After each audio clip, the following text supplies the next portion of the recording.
All right, so this particular training is the first of two scheduled for mass casualty events, to discuss mass casualty events. The second part, which is a new development as of the last couple of days here as we were planning for this one, we realized we just had too much to go through in 1 hour. So we are now scheduled part two will be available for Tuesday, June 24th from 3 to 4 p.m. So check your calendars. We hope you can join us for part two. Carla will talk a little bit more about what will be entailed in part two as we finalize today's training. So you'll hear a little bit more about that at the end of the training. But part one today, part two on Tuesday, June 24th, 3 p.m. We hope you can make it. We will record that as well, and we'll make those available as we can. I do want to invite you all to use the chat to list questions. We'll be keeping an eye on that, although we may not be pausing to ask questions. We may save some till the end, but we'll follow Carla's lead on that as we go. But if you do have questions, please feel free to enter those into the chat, and Mike and I will keep an eye on that as we go. So with that, I think it's time to introduce our speaker for today. I'm pleased to welcome Dr. Carla Vermeulen, who is joining us again as our instructor for today. She is the former Deputy Director of the Institute for Disaster Mental Health at the State University of New York at New Paltz. And she's also a current Associate Professor of Psychology at the same institution. So with that, Carla, I would love to have you take over and get us rocking and rolling on our topic for today. Awesome. Thank you so much, Skip. I hope everyone can hear me okay. I would just ask for everyone to mute yourselves, apart from me at the moment, or Skip and Mike necessarily. So yeah, I'm delighted to be doing this. This is a newly developed curriculum. We know that mass casualty incidents, MCIs, are a major focus of training right now for New York State, justifiably so. I mean, these are, as we will see, events that can always happen and can take a variety of forms. So I think it's great that this particular training has been developed. I thank Paula Tambasco and her whole team at Bude for bringing this in, and this was a real collaborative effort. So just before I get into the content, I will say I will not be monitoring the chat because then I get super distracted, but I'm counting on Skip and Mike to be doing that. If there's anything time sensitive, they are welcome to kind of jump in and I can pause. Otherwise, we'll hold discussion until the end. This is our first time doing this and we've got a lot to cover, so hopefully there'll be some time at the end. I think if there are any questions that we don't have time to get to, please just post them anyway, and I'm sure someone from the team will follow up with you directly if there isn't time to get into them. Okay, so this is what we're going to cover today in this part one of our MCI special topics training. And so really we're going to focus on sort of describing these events, which is very complicated and a lot of interacting parts with these descriptions, reactions, and really with that focusing on what kind of sets these apart from other kinds of disasters where you might have extensive property damage, which is of course awful for survivors in one way, but different for sure than events that involve significant numbers of injuries or deaths. Then we will focus on just what can you do to help those survivors, and we'll end with a few minutes on just taking care of yourself because, as we will see, getting involved in this kind of response is very demanding and very complex, and so that can potentially take a toll on responders, but also can potentially have some great rewards in knowing you're helping other people. So that's what we're going to look at today. Then for the second section in June, we're really going to focus more on sort of logistical, practical issues, including breaking out the different kinds of sites where OMH and county personnel might get involved in the mental health response to mass casualty incidents. So that'll be more in like settings and logistics. Okay, so for now, we'll start off with just some descriptions. And this is one of, like with disasters, there's no single definition of what constitutes a mass casualty incident. And part of what's complicated with these is that it's sort of relative to what local response capacity is. So I think, a good kind of example of this is take a bus crash that has a significant number of injuries, potentially deaths. That is horrible. That is obviously a disaster. if that occurs in New York City or Albany or Buffalo or someplace with a lot of response capacity, that might be, it's still a disaster, of course, for everyone going through it, but we might think of that more as kind of like a routine emergency if you have responders who can get there quickly and have the specialized training and equipment, and you have the trauma hospital capacity and all of those kinds of things. Really, when we're thinking about MCIs, sort of they're defined as when the demand exceeds those local response capacities, those local resources. So it is this kind of relative picture. And I know sometimes that's frustrating, but it's not like, more than 5 fatalities qualifies as an MCI. It's not like that. It is this more kind of relative picture.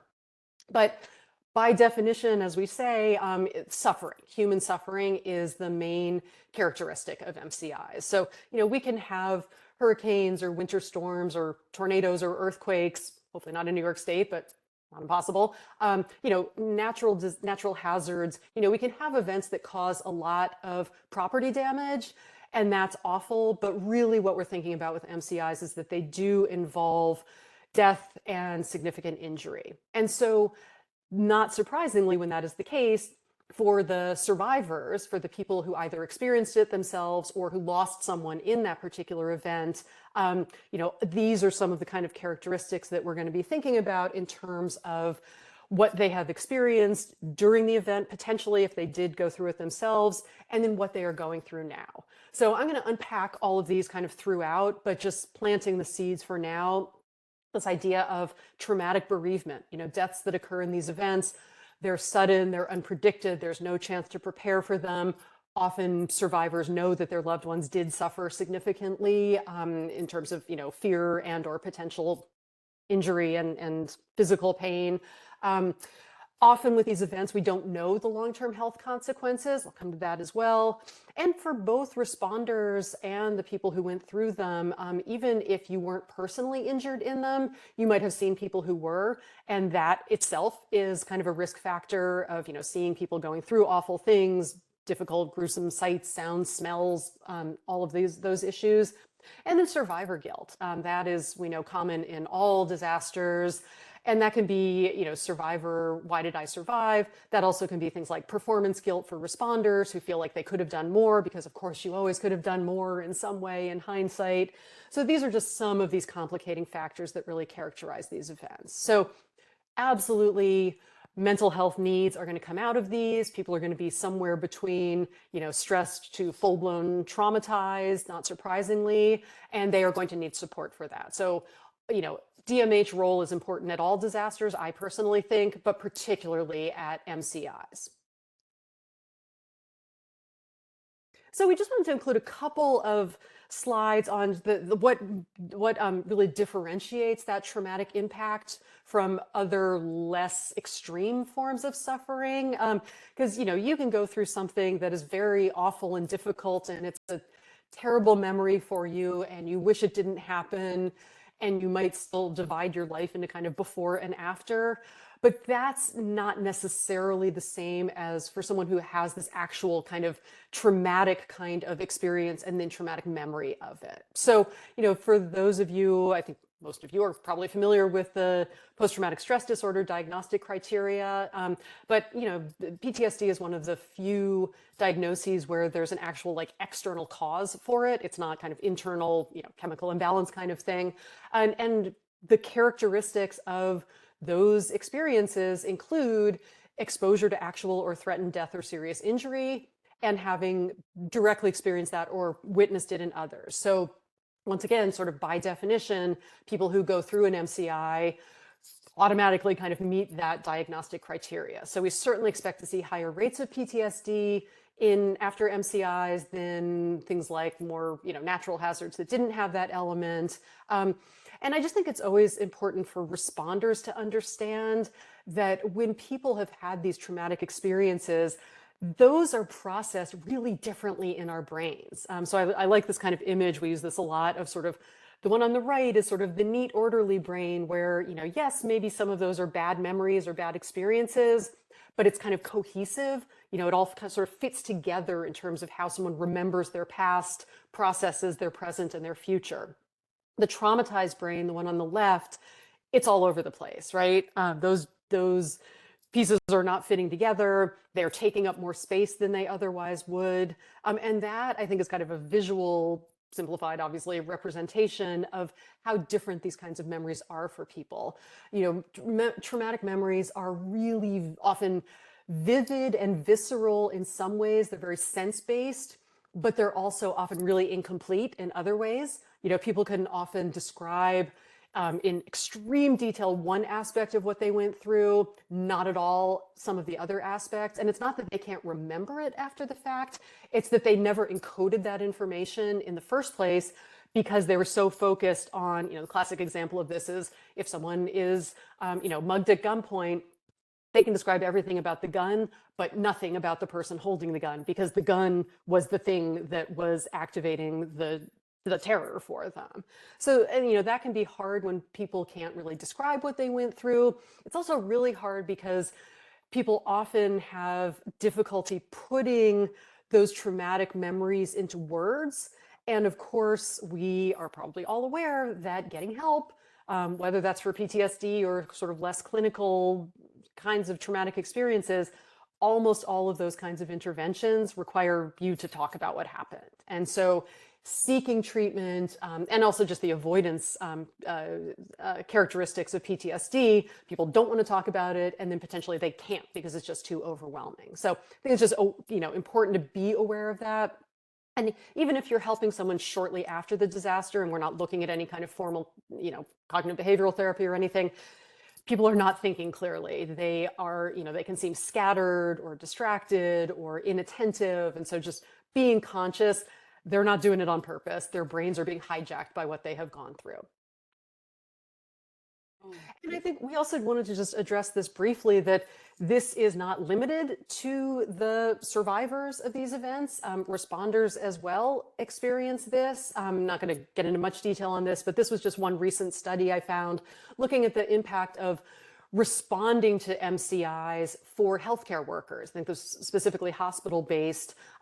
These workers, even though these are trained professionals, and they deal with, you know, trauma, individual traumas all the time, an MCI was also significantly different for them. So, you know, you can read the whole thing on your own, but I thought some of these were sort of notable in what was associated mostly with the higher issues, lack of training. So it's great that you are all doing this. Hopefully this will help a little bit. And also I think the point about watching television about the event for more than 4 hours, that correlated with more negative outcomes for these providers. So that's something we always recommend: limit your media exposure.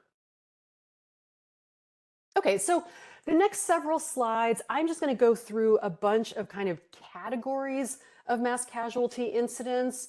And these are all events that could potentially happen in New York State. So, you know, just being aware, and this is not going to be a comprehensive list by any means, but we wanted to kind of give a few examples of these. And I think this second point, I'll return to that a number of times, but that MCIs, we kind of struggled with how to categorize these.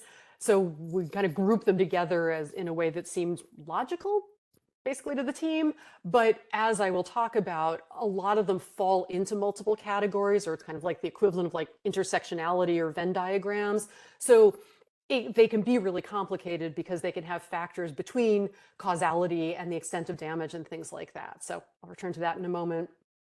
But just thinking in general, you know, we know people respond to disasters based on the size of them. You know, how much disruption was there in the community? What is that recovery environment like? What resources are available?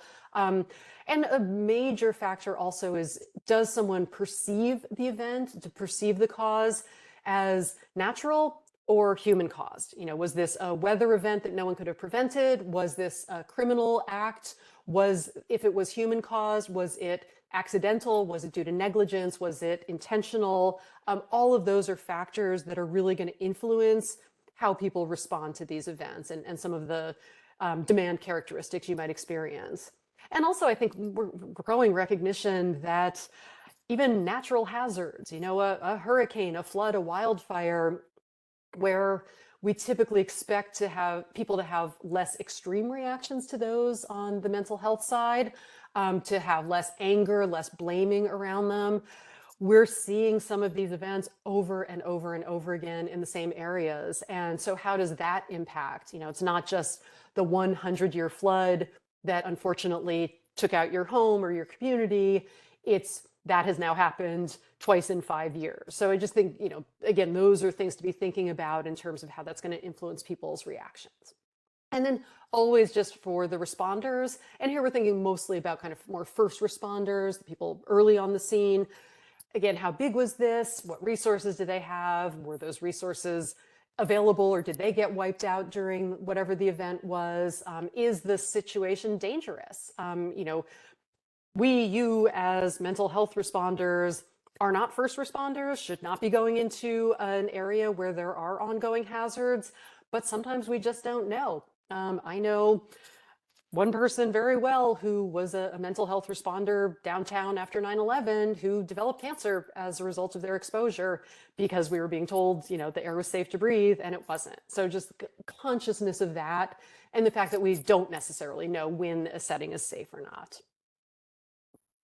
Okay, so our first broad category, and this encompasses a whole bunch of subcategories, as you can see, but kind of that broader picture of technological disasters that cause extensive injuries or deaths. So certainly transportation incidents, and like I said before, those could be intentional. It could be an act of terrorism, that could be an accident, that could be a technological failure. And these can be really complicated, partly because, of course, we tend to have a lot of people on an airplane, many people on a bus or a train. And sometimes, depending on the circumstances of that, those people could be coming from all over the place. Typically you can sort of think if you've got, an airplane heading from destination A to destination B, probably roughly half of people are from roughly A area and roughly half are from B area, but that's not always the case. And so just kind of thinking about the outreach, thinking about connecting with survivors, with their families, that's certainly complicated. And even just, do we know who was on it? For an airplane, for an Amtrak train, there's going to be a passenger manifest. We're going to know who was there. Commuter train, bus, things like that, often we don't. So even just simply identifying people can be a first complicating factor before then reaching out to family members. Structural collapses, buildings fall down, bridges fall down. Once again, sometimes that is an act of terrorism. Sometimes that is due to negligence. I was thinking about this with the Baltimore bridge collapse last year. There were, I don't want to say only 6 people died, because 6 people died and that was horrible. They were all maintenance workers who were working on the bridge. That was an accident. But because that happened in the middle of the night, and because amazingly bridge authority police were able to, stop off traffic coming onto the bridge once they recognized that it was in danger. That was enormous infrastructure damage, and incredibly expensive and incredibly inconvenient for all the people around. But people's homes were intact, people's, hospitals were intact. And if you have something more collective, an earthquake, a tornado, something like that, that's not necessarily the case. And then hazmat, industrial accidents. So typically we're thinking about releases of dangerous materials.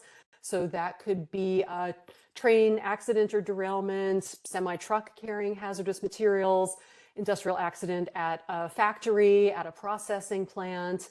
And with these, both these and radiological incidents, which once again could be intentional or accidental, those can be very complicated because people don't necessarily know. Like, yes, if you have breathed something that's, breathed in something that's making you have trouble breathing, you can probably have a sense that you need medical treatment. But with these, often there's the effects, the health effects are not necessarily immediate. They can be longer term, they can be hidden. And so people can have that ongoing anxiety.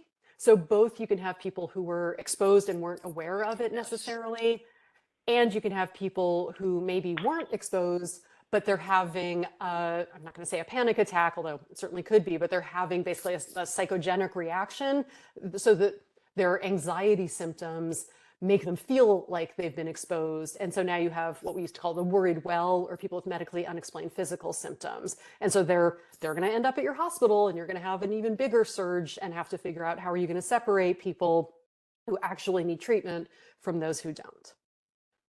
Okay, there's much, much more I could say about these, but in the interest of getting through all this, I'll move on to our next type. So certainly mass casualty incidents can be criminal acts, acts of terrorism, kind of more the lone wolf mass shooting that we have experienced way, way too many of in this nation and in this state. There's the new trend of vehicular assaults, like what happened in New Orleans on New Year's Eve morning, where someone basically just drove a truck around barriers and into a big crowd of New Year's Eve revelers and then got into a shootout with police. So those are very hard to prevent, very easy to accomplish for people who are motivated.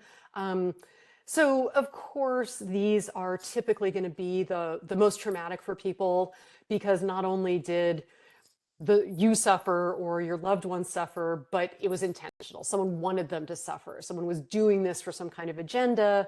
And often those agendas are motivated by hate, by racism, by anti-religious sentiment, anti-LGBTQ, whatever.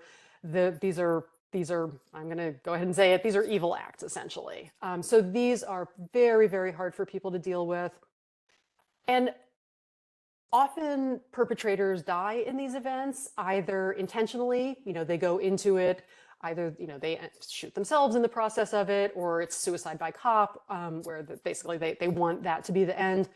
But occasionally they are actually caught, and sometimes they actually face criminal trials. And that can be good in a lot of ways. It allows survivors, it allows family members to get maybe some sense of justice, some sense of punishment, just even simply the ability to read a victim statement to a perpetrator. For some people, that's very necessary and validating and helpful in being able to move on from something.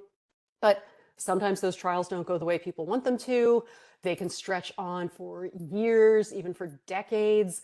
And every time there's another action, it can really kind of reawaken that for people. I've been doing kind of an ongoing project in Buffalo following the Tops shooting, which is coming up on its 3rd anniversary on May 14th. And they are currently, that community, they are basically waiting for a ruling about whether New York State is going to go for the death penalty for that perpetrator, for that white supremacist, racially motivated attack. And that's another stressor and source of friction. And so, all of these things, it's like, yes, theoretically, that chance at justice is good for people, but it's not simple in many ways. Okay, I think I've talked about most of these other points. And this, this loss of that idea that the world is safe, that I can go to the grocery store or my church or the nightclub or wherever at the concert and just have a good time. And that's not always the case. And that's a real hard lesson for people. And we also just want to acknowledge when we have intentional acts like this, Office of Victim Services may be the lead on that in terms of mental health response, or a major presence, so another kind of partner. Okay, I need to talk a lot faster. All right, so next category is natural hazards. So, these are certainly events that can occur basically anywhere. And with these, often they have extensive property damage. So with those, there may be deaths and injuries as well, but we just want to be thinking about people. You may have lots of people displaced from homes. Think about the Los Angeles wildfires in January. I can't even remember how many hundreds, thousands of people lost their homes in that event. So you've got fatalities, and you've got people who need sheltering. You've got pet loss, all of the things that make home for us. People might have had a terrifying experience escaping, especially for something without much of a warning period like a fire. So people might be injured or just have those traumatic memories. And just conditions afterwards might be, dangerous. Those decisions again about whether to rebuild. Do you want to go back to the neighborhood knowing that things like that could happen again, or knowing that it's not going to be the same neighborhood as before? And then public health emergencies. going to be really brief on this one because we've all lived through this one at this point. We used to teach this in a kind of theoretical way, but I think we're all pretty much familiar with all of these. But once again here, you don't have necessarily that clear before, during, and after like we have in more traditional disasters. You can have kind of waves or ongoing where people are at different stages in that.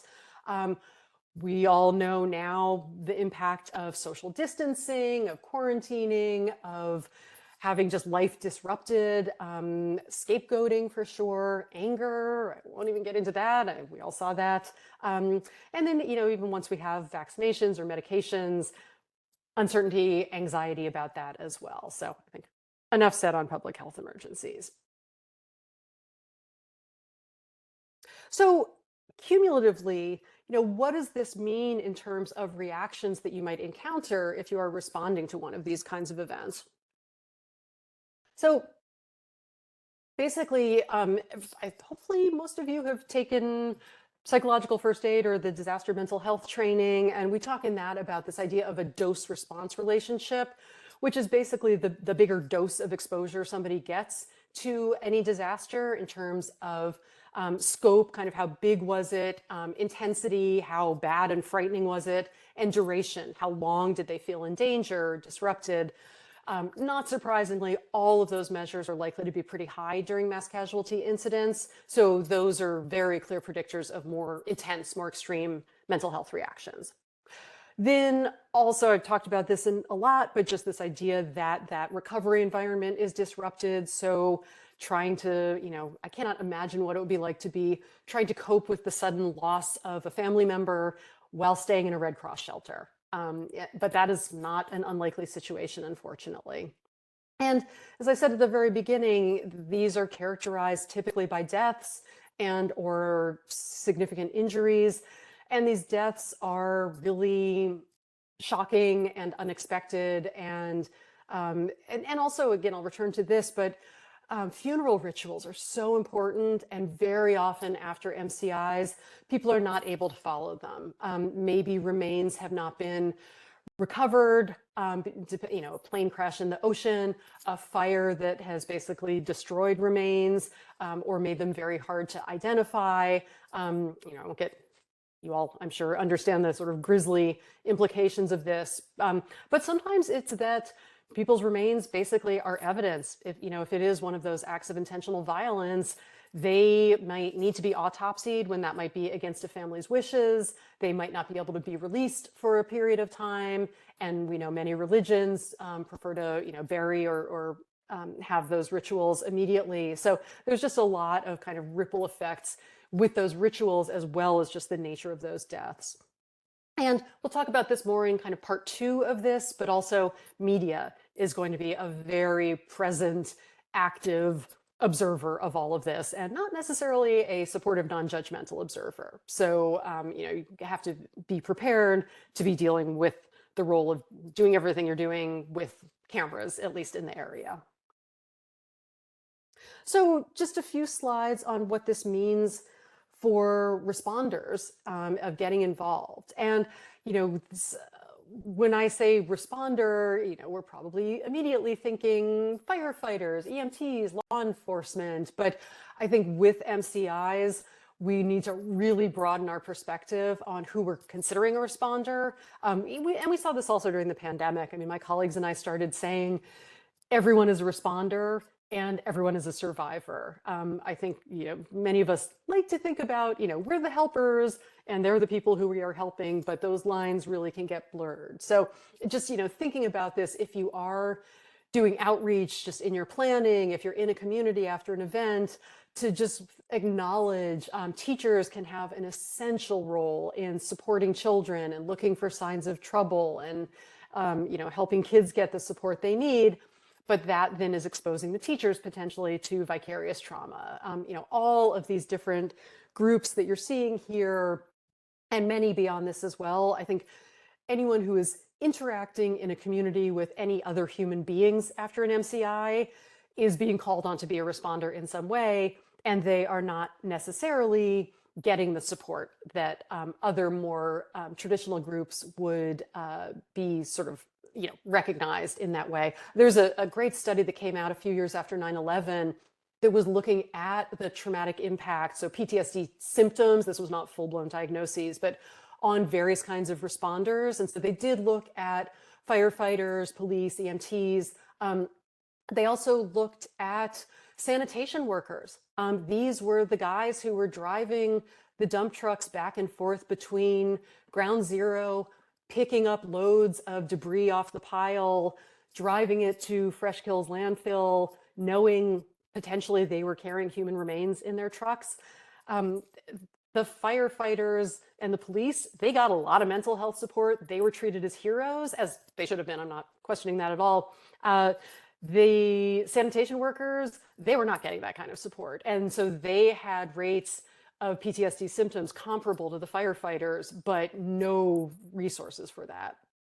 That same study also looked at spontaneous volunteers, so the people who just show up wanting to help, versus volunteers who were there in an affiliated role. So they were there with an organization of some kind, Red Cross, some of the feeding organizations, whatever. Rates of those symptoms were triple among the spontaneous volunteers as the others, as the affiliated volunteers, because they didn't have any training and they didn't have a supervisor. No one was looking after them. No one was looking for signs of distress. And so they basically, they were suffering significantly more. And I think that's something to really be aware of when we're thinking about how are we going to handle volunteers. Okay. So just certainly now kind of bringing this back to sort of you as responders, not first responders, but, hopefully once things are safe and people can start thinking about mental health needs, that risk of vicarious trauma is certainly there, and that risk of direct trauma is absolutely there. I mean, if you are going to a community that has been destroyed or seriously damaged by even a natural hazard, and you are maybe going, I don't know, door to door in a neighborhood looking for people who need help, depending on what your role is and whether that might be appropriate, or you're just interacting with people in a family assistance center, a family reunification center, you are going to be interacting with people who are shocked, stunned, distressed, traumatized, all of those things. We also just want to acknowledge that these settings are chaotic. There's incident command structure that theoretically is kind of laying out who's in charge and how different organizations are interacting, but especially shortly after a very large event, things don't always go quite as neatly as the theory would lay out. And so that just can be kind of sensory overload. It might be really loud. There might be a lot of people not yelling at each other, hopefully, but just trying to figure out where they're supposed to be going. There might be people in trauma. So just kind of being aware this is not going to be a calm sitting in an office kind of situation typically. Exposure to death, and that, I don't think any of you are likely to be in a role where you are handling remains, but you might be supporting people at something like a reunification center where people have missing loved ones and they are there filling out that missing person's paperwork. And so you're not directly being exposed to that, but you are seeing that suffering and that extreme distress from people. As we said, media, that is going to be a factor. And now, especially, social media is great in some ways as another tool for getting information out to people, but the information, the official information, if that is not being perceived as adequate, as reliable, as trustworthy, that creates a vacuum for people, and they are going to fill that vacuum in with rumors, with falsehoods, sometimes intentional for people trying to make trouble. Sometimes it's just, I heard this rumor, I'm just sharing it in case it helps anybody. But that is just another factor you have to be aware. That kind of information management side can really be complicated. So as we are about to get into sort of how do you help people, just a few more points on this. We absolutely need to recognize that the people you are likely to be interacting with, this is probably the worst day, week of their life. And so they really, really need to be handled with sensitivity. anger, we talk about this in PFA for sure. People are going to be angry at a whole lot of different sources, and some of those might be justified and some of those might not. If there is an actual perpetrator, of course people are going to be angry at that perpetrator, but maybe they're going to be angry at authorities who they felt should have warned them better or helped them evacuate more efficiently. They're going to be angry at themselves for their decisions they made. They're going to be angry at God. They're going to be angry at everyone. And we don't have it in here, but if you haven't seen the anger iceberg images, often anger is sort of the very tip of what you see up here. Really what people are experiencing is below the surface. It's pain, it's loneliness, it's shame, it's embarrassment, it's betrayal. That's what they're really feeling, but it comes out as anger. And so just being aware of that and prepared for that and recognizing that anger may well get directed at you if you were the person who's there in front of them. And also lots of mistrust among some groups towards authorities. You are a government official essentially. And so even if you have nothing to do with checking documentation status, certainly reporting people to ICE, anything like that, even in the past, there has been fear and suspicion around that area, and that's really heightened now. So that might cause people to just not interact and get the help that they need. And then we do not have time to get into all of the cultural issues for sure, but just to be aware of those. Language barriers can occur in any kind of disaster, but especially here, when people are in that heightened state of distress and trauma, our cultural values tend to come out much more, and that is very much the case around anything involving death, suffering, that extreme form of loss. So just be aware of that and get whatever training you can on that. And very briefly, we want to acknowledge this as well, that going from the bottom up, yes, certainly responding to this kind of event, you might have that exposure, talking with people in great distress, hearing lots of stories.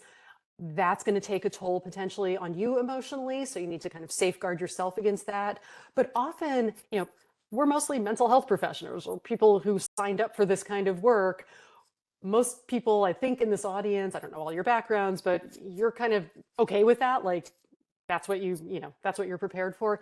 For many people, it's the frustration, it's the hours, it's the conflicting agendas. A lot of people report that's really kind of the frustrating stuff. So just being conscious of that, and that's not going to magically go away, unfortunately. And then I'm sure many of you are familiar with critical incident stress management and critical incident stress debriefings. We did just want to put this in here real quickly to acknowledge that many first responder groups, they have their own culture for sure, and part of that culture often is sort of staying internal in terms of support for the distress that they might be feeling. So, OMH personnel do not get involved in their OMH role, at least in any kind of CISM activities, but we certainly want to be aware that often, again, firefighters, law enforcement, those first responder populations may have their own kind of systems. So recognizing that. Okay. Moving on to how do we actually support these survivors? So I'm going to spend a minute on this slide because I think these are all really important points to be aware of. So talked about this a little bit before, but so I'm going to now use the word survivors to refer specifically to people who lost a loved one in the mass casualty incident. So survivors, that may mean they also went through the MCI themselves, so they might or might not have. So that first point is, as a survivor, we're now looking at someone who lost a loved one in the event or potentially multiple loved ones. That is certainly not out of the question. And they also went through it themselves. So there they have that direct trauma and the traumatic bereavement on top of that. These deaths, as I said earlier, they are unpredicted, they are sudden, no chance to prepare. It's not that preparing to lose a loved one to illness is easy in any way. There's the anticipatory grief that can be incredibly painful, but theoretically, at least, you have a bit of time to get ready for that, to make amends if that's something that needs to be done, to tell someone how much they mean to you, how much you love them. And people losing loved ones in MCIs really don't have that chance. And so people often will have those regrets about what they didn't say or how unprepared they were, or the last conversation they had was an argument or something like that. So just being prepared, that is something that might come up a lot. As I said earlier, in some cases, remains may not be retrievable. And so for people to not have that, I'm going to carefully use the word closure here. I do not believe in that kind of emotional closure in like the pop culture sense of the word, but cognitive closure, cognitive belief that yes, my loved one is indeed gone. If someone basically has just disappeared and you don't have even DNA confirmation, how could they give up that little bit of hope that they're still out there somewhere? They have a head injury, they're unconscious, they're stuck somewhere, they're going to come back. So people often have a really hard time accepting that that loss is permanent, understandably. Those reminders in the media, you can't turn the television on without a reminder of what happened. That idea of kind of triggers, that is much more common in all kinds of disasters, and in particular MCIs. Seeing a memorial, seeing a spontaneous memorial, something like that, it just keeps reawakening it. I talked before about the legal or criminal proceedings. I think we covered that. And then just that inability to complete those rituals. Remember during the pandemic, the first time I heard about a Zoom memorial service broke my heart. But that is often the case, unfortunately. So people don't have that gathering of support, that validation, that reminder that yes, they've lost this loved one or these multiple loved ones, but they do have other people who care about them.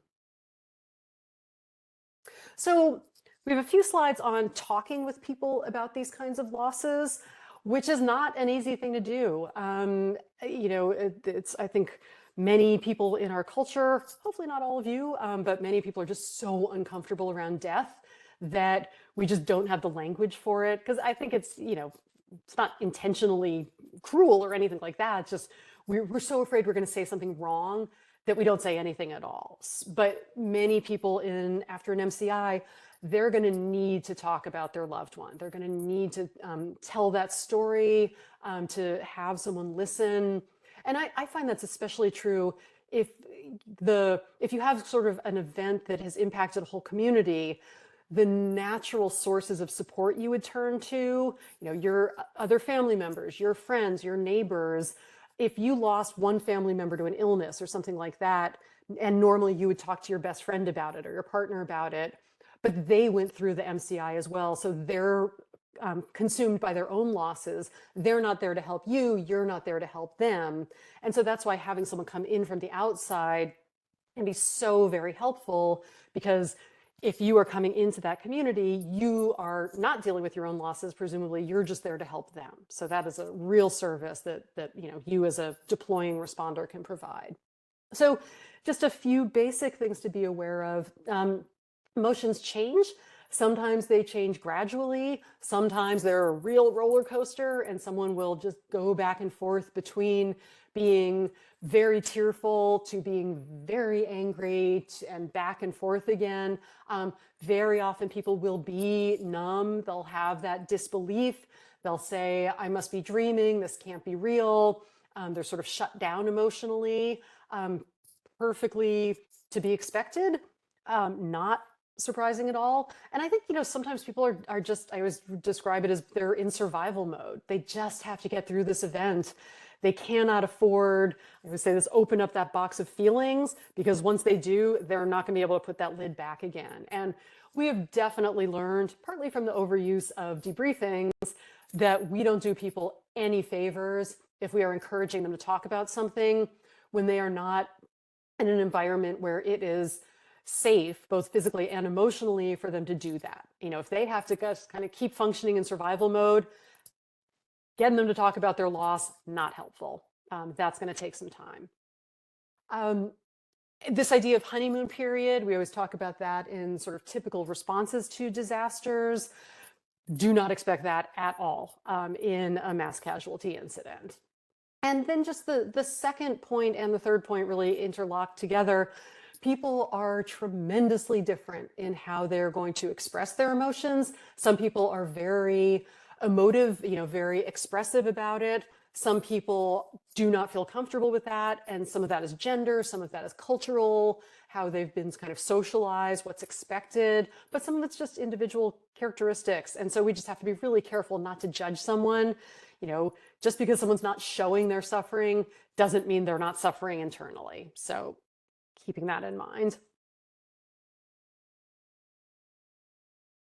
And in this point, if you were, say, working with a family or a couple, people have different styles, different speeds at which they can process things. And that really can cause issues between, say, a couple. I remember one of my close colleagues was a responder after the Sandy Hook shooting. And that, incredibly intense response there. And he was assigned to a couple who had lost their child in the shooting, and I hate to I'm gonna avoid genders. One of them was just wailing and could not stop crying and could not function, and the other spouse couldn't deal with the suffering of the one who was so outwardly, and so the other spouse was perceived by the overtly crying one as being shut down, as if that person didn't care. It wasn't that at all. The quiet one told my colleague it was that they just couldn't afford, they were now taking care of their spouse and mourning their child. So anyway, that's a complicated example of all of this, but just again, being respectful of that and trying to help people navigate that. And sometimes that is encouraging them to get support outside of that coupledom, turn to other family members, turn to professionals, spiritual providers, etc., and just trying to be patient with each other, and finding ways to ritualize the loss, even if that's not kind of the customary traditions that they would typically follow. So just in terms of kind of centering yourself, if you are dealing with people who are experiencing these very strong emotions, once again, not easy. So this is a model with a very nice mnemonic of grace. So this is just a way for you to kind of refocus yourself. So to kind of work through these stages as you are interacting with someone. So G, gather attention. That is just kind of grounding yourself before you begin that interaction with them. Remembering your intention, remembering why you are doing this, remembering what you were trying to accomplish, remembering your skills, remembering that it's about them, not about your needs in this case. A, for attune, having that kind of constant monitoring. And that is certainly, being attentive to the cues you're perceiving from the person you're talking to, both verbal and nonverbal, but then also your own. How are you breathing? What is your facial expression probably like? Are you mirroring them? Are you helping them stay calm, or are you catching their anxiety or their stress and getting escalated yourself? C, for consider, just kind of what is going on and what is going to be helpful information for you if you are going to have kind of ongoing interactions with this person, or connecting them with a colleague or something like that. And then E, for engage and end. How are you going to complete that interaction with them in a way that hopefully leaves them feeling calm? Once again, you never want to start talking about someone's story, get them all escalated or spiked, and then have to go away while they're still up here. You want to make sure you're getting them stabilized, calm down again, ideally not leaving them alone if that's possible. Just how are you going to end that? And sometimes that means recognizing this might be the only interaction you're going to have with them. So how are you going to make the most of that and kind of end it gracefully? Oh, I guess pun intended in that case. Then this is a set of questions. I really like these. They're almost 40 years old. Beverly Raphael, she was an I think she's still alive, Australian psychiatrist. She wrote a lot about both bereavement and grief and disasters. So she's kind of like our Venn diagram perfectly here for this topic. But she suggests this set of questions to start a conversation. And this could be if you're going to have more of a kind of therapeutic or clinical kind of discussion with someone. Or even just an assessment. This is a great way to kind of start that off. So tell me about the death, what happened that day. So that is basically meant to communicate, I am just here to listen. I am not waiting to tell my story. I want to hear your story in however much detail you want to tell it to me in. Then can you tell me about the person who died, about your relationship from the beginning? The purpose here is to sort of give the person you're speaking with permission to not just describe the person as, a perfect hero, but to tell you everything, to tell you maybe the negatives about that relationship or about the person, as well as the positives. Another kind of alternative I like for this is what will you miss, or what do you miss about the person, and what won't you miss about the person? That also kind of gives the okay to talk about some of the stuff that maybe wasn't so idealized. Then what's been happening since the death? How have things been with you and your family and friends? That is basically trying to get a quick assessment of their current functioning. How are they coping? And also, what kind of support do they have? If a person says, well, I don't really have any family or friends, or, they were my only family and I'm not really talking to anyone else, that's a clear sign this person is isolated and definitely in need of more kind of formal grief support potentially. And the last one, have you been through other bad times recently or when you were young? That is basically trying to assess for either concurrent stressors, so other things that they're also dealing with now or were dealing with even right before this death occurred, and or do they have some kind of trauma history that this might be reawakening? So, kind of quick, nice, really gives you a sort of snapshot of what the person has gone through and how they are coping right now and what resources they have. So love those questions. And we always like to include what not to say. So, all of these, it goes back to what I said before. We just so often are so uncomfortable talking about death. So either we clutch and we say nothing, or we clutch and we, spit out one of these cliches, which are really, really not helpful typically. So all the things like, you'll be all right, this will pass. Hopefully, but they're not feeling like that right now. You must be strong for your children. They know they have to be strong for their children. That's not helpful. The awful thing that, you used to, I don't know if this is just in old movies, but, telling an 8-year-old, you're the man of the house now, not helpful. Don't do that. Obviously, hopefully we all know that. I know how you feel, or I understand. That's a trickier one. We say that wanting to connect. Maybe we've even been through something similar, but it doesn't feel to this person like you really know how they feel. So that can just be like, no, you don't. I'm not going to talk to you anymore. It could have been worse. Obviously, we're not going to say that ever. At least, you had this much time together. At least it was quick. At least they're not suffering any longer. If the person says that, if the survivor says that, okay, don't say those yourself, please. And then the more kind of religious ones, they're in a better place. It was God's will. Obviously in your professional state employee role, you should not be referring to religion at all. But even in personal life, someone might, you might know that they are religious and would normally believe that, but they might not be feeling that right now. Instead, they're feeling like, why is God punishing us? How could God have let this shooting, this MCI happen? So do not say that, please. I'm sorry for your loss. You can't go wrong with that. It gets a little trite after a while. I really like something more like, I don't know what you're going through. I can't imagine what this is like for you, but I'm here to help. I'm here for you. And then this is maybe more in personal than in professional, but, rather than we all say, let me know what I can do, and we mean it, but instead offer something specific that might sort of kickstart their thinking in terms of, no, I don't need that, but I do need this instead. Okay, now I'm almost out of time. We're going to get through now. Taking care of yourself. Okay, so turning this back to the impact, positive and negative, on you. So a lot of this I've kind of talked about throughout this, but we really just want to be very explicit that if you've never responded to a disaster like this before, it's kind of disaster on steroids typically, just because of the heightened emotion, the heightened loss, the grief, all of those other factors. So like with all disasters, but even more so, you need to have that self-care plan. You need to not underestimate these occupational hazards. So vicarious trauma, that is where you are basically taking on someone else's trauma, even if it didn't happen to you. Compassion fatigue, that is where you have given and given and given, and you have nothing left to give.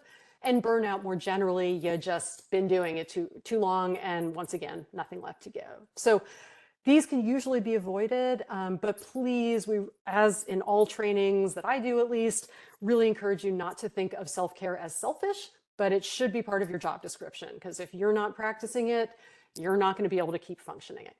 So these are all the things we know we should do in general that are hard enough to do under normal times. But another colleague, many disaster response experiences, kind of taught me the mantra of eat when you can eat, sit when you can sit, sleep when you can sleep, because you don't know when you're going to be able to do those things. So grab those opportunities to, refresh, replenish yourself when you can.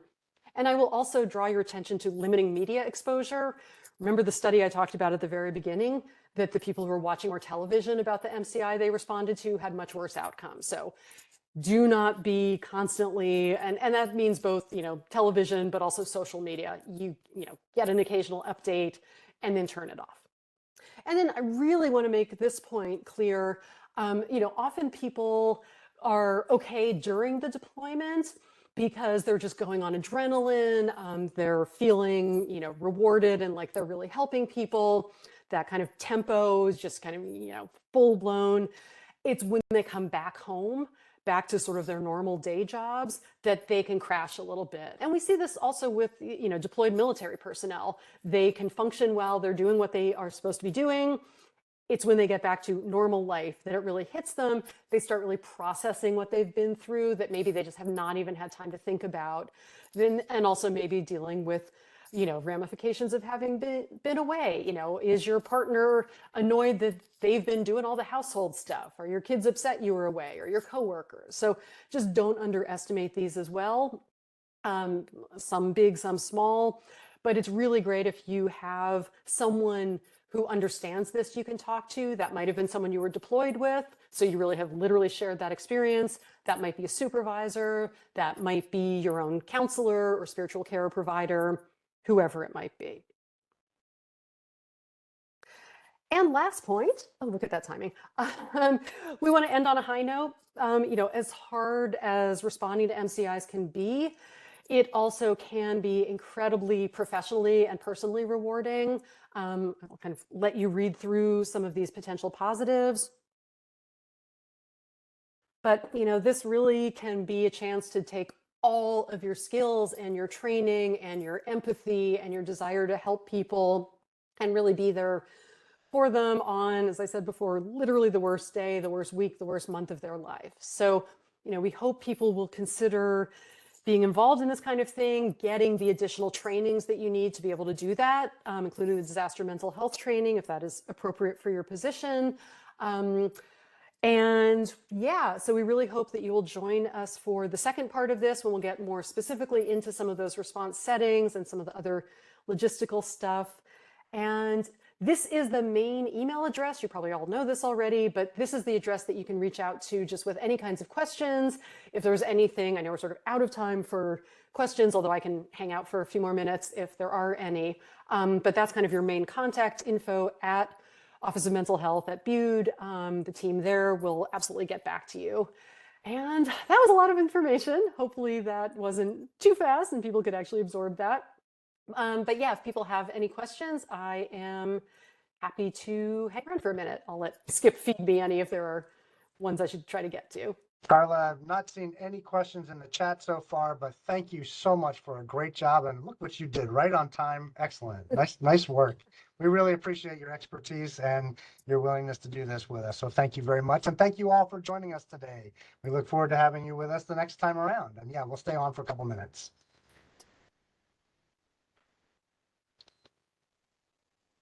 I see lots of thank yous in the chat. So I was just going to say that. We got lots of thank yous, no questions so far, but that's okay. That's the outcome we really like, isn't it? that's right.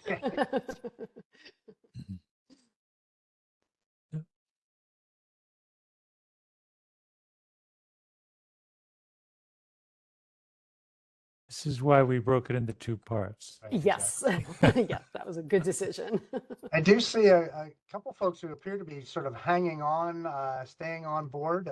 If anybody does have a question, feel free to just unmute and we'll kind of figure it out. Our numbers are dwindling enough to the point where we probably can pick and choose who we're talking to and let you do. Oh, there, that helps too. Thank you, Carla. There you go. That's good.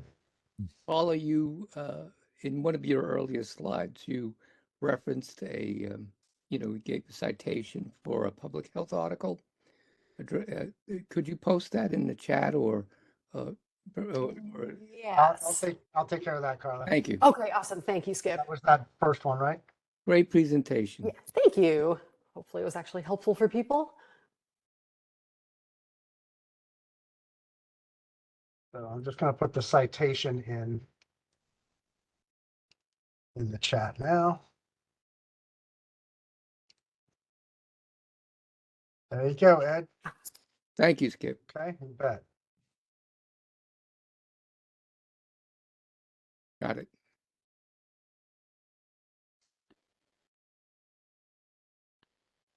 Does anybody else have oh, I see a link to part 2. Yes, we're going to send a link out shortly. Oh, I see that somebody already answered that. Okay, great. Yes, so link for part 2 will be coming out via email. Other thoughts or other questions that folks would like to share or ask while we still have Carla's attention?